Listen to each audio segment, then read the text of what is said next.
Problem number 70। সামসটাই বলছে এটার ইওকিউ সামস একটু স্পেশাল টাইপ, কারণ কোনো জায়গায় ফর্মুলাটা একটু মেন ফর্মুলার থেকে একটুখানি চেঞ্জ হচ্ছে। অঙ্কটা বলছে একটা কোম্পানি বছরে একটি উৎপাদনে 50,000 ইউনিট ব্যবহার করে। তার মানে আমি বলতে পারি অ্যানুয়াল ডিমান্ড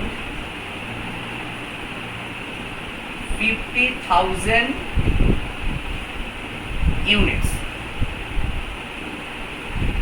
যার ক্রয় মূল্য মাথা পিছু 1.20, তার মানে price per unit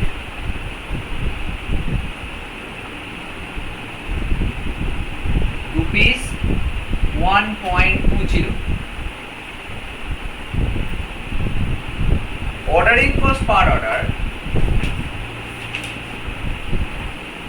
ordering cost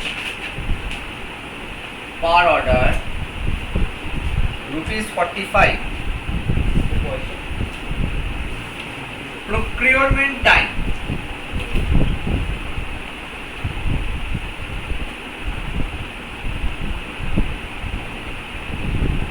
procurement time 10 days।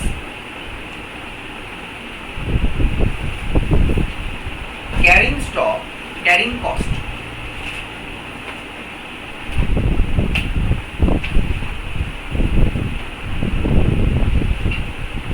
% of average inventory। Safety stock, এটা একটা নতুন জিনিস।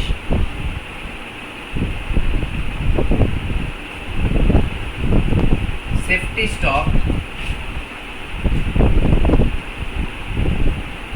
500 ইউনিটস।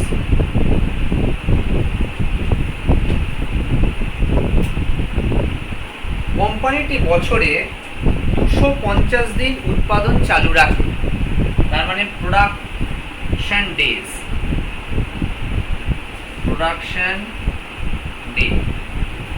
বা ওয়ার্কিং ডেজ।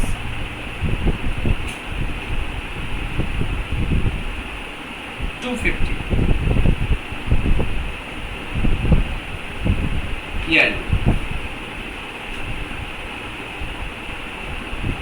বার করতে হবে EOQ, reorder level, maximum stock level. ইওকিউ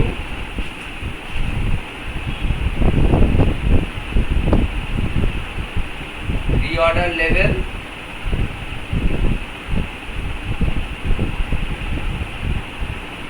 maximum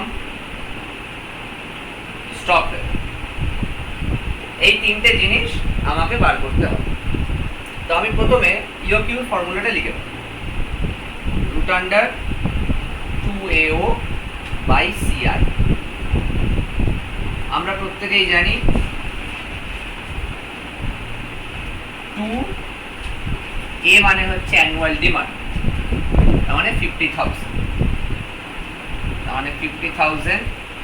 ও হচ্ছে অর্ডারিং কস্ট পার অর্ডার 45,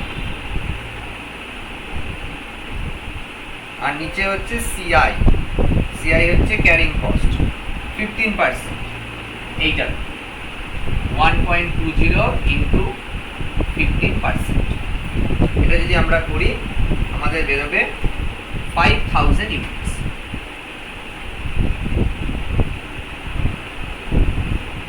এটা হচ্ছে একটা অ্যান্সার। এই 5,000 ইউনিটস আমাদের হচ্ছে ইওকিউ। তাহলে আমি যদি একটা কোশ্চেন সেখানে অ্যাড করি যে number of order, hence number of order per year, যে বছরে কতগুলো অর্ডার আমাকে দিতে হবে। আমার টোটাল বছরে অ্যানুয়াল রিকোয়ারমেন্ট হচ্ছে 50,000 ইউনিটস, একবারে 5,000 ইউনিট করে আনা হয়। তাহলে 50,000 ডিভাইডেড বাই 5,000, 10 টাইমস। 10 টাইমস হচ্ছে আমার number of order in a particular year. এটা আমার একটা স্টেপ। এবার হচ্ছে রিঅর্ডার। এবার রিঅর্ডার লেভেলের আমরা যে ফর্মুলা জানি, সেই ফর্মুলাতে যদি এখানে করতে যাই, তাহলে যে আগের দিন অবধি আমরা রিঅর্ডার লেভেল যা শিখেছি, যে ফর্মুলা আমরা শিখেছিলাম, সেই ফর্মুলা দিয়ে এখানে করতে গেলে তার জন্য যে পর্যাপ্ত যে রিকোয়ার্ড ডেটা লাগবে, সেই ডেটা আমাদের অঙ্কে এখানে দেওয়া নেই। আমাদের এখানে যে অঙ্কের ডেটা দেওয়া আছে তার জন্য রিঅর্ডার লেভেলের একটা আলাদা ফর্মুলা আছে। তাহলে কোশ্চেন্স হচ্ছে এরকম কতগুলো ফর্মুলা থাকতে পারে? ফর্মুলা দুটোই আছে, একটা হচ্ছে কমন ফর্মুলা যেটা আমরা আগের দিন ক্লাসে করেছিলাম, আর এটা হচ্ছে এক্সেপশনাল ফর্মুলা। এই এক্সেপশনাল ফর্মুলাটা আমরা জেনে রাখি। ফর্মুলাটা কি রিঅর্ডার লেভেলের জন্য? Safety stock, safety stock plus lead time consumption.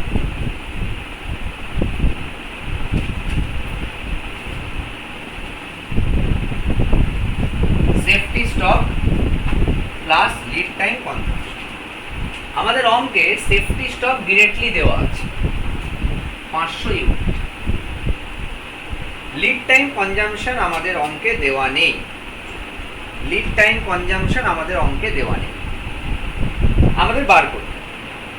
আমাদের কনজাম্পশন দেওয়া আছে 50,000 units for 250 days,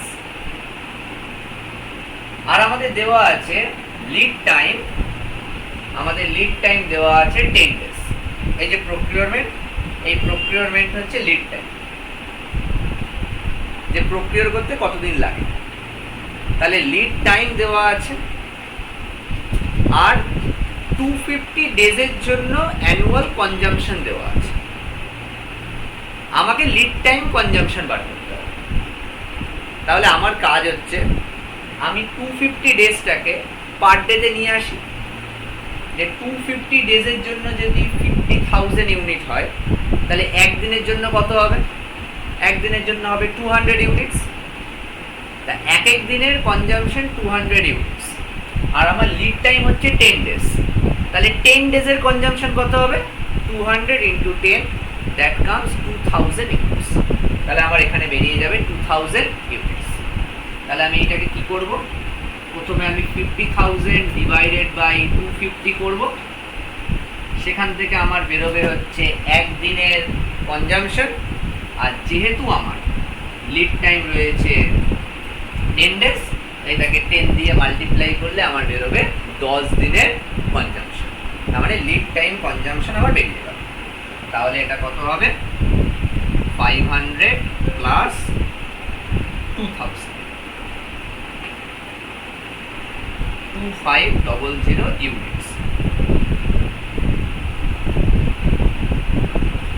reorder level বেরিয়ে গেল। এবার আমার হচ্ছে ম্যাক্সিমাম স্টক। ম্যাক্সিমাম স্টক লেভেলের formula reorder level plus reorder quantity minus minimum consumption during the lead time, minus minimum consumption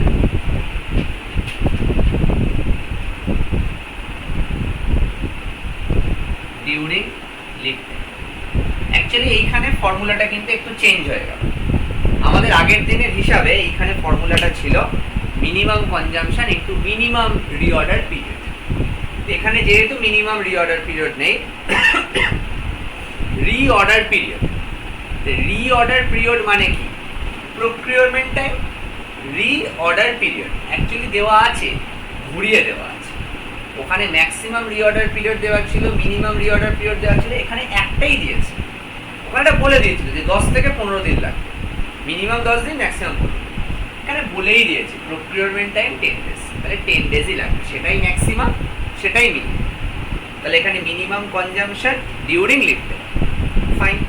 তাহলে প্রথমে আমার রিঅর্ডার লেভেল গিভেন, এক্ষুনি বার করেছি 2500 ইউনিট। তাহলে 2500 প্লাস রিঅর্ডার কোয়ান্টিটি।